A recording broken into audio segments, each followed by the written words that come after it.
strongly condemned the killing, as did a number of human rights groups. Soon after, Iranians stormed the Saudi embassy in Tehran, leading to Saudi Arabia cutting diplomatic ties with Iran. With extreme rhetoric flying back and forth, many worry that the two countries may end up in an all-out war. So, what would happen if Saudi Arabia and Iran went to war? Well, for decades, both countries have exemplified the Sunni-Shia divide in the Middle East.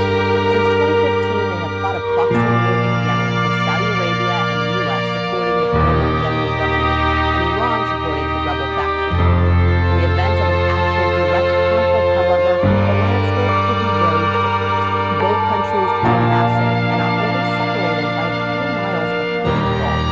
Iran covers roughly 600,000 square miles, while Saudi Arabia occupies about 800,000 square miles. They also have very high GDPs, with Iran ranking around 28th worldwide and Saudi Arabia at number 19. However, Iran's population of roughly 80 million people is more than 2.5 times the size of Saudi Arabia's population, which is less than 30 million.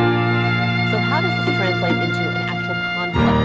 Well, considering their geographic locations, the two countries are close enough for a massive land battle.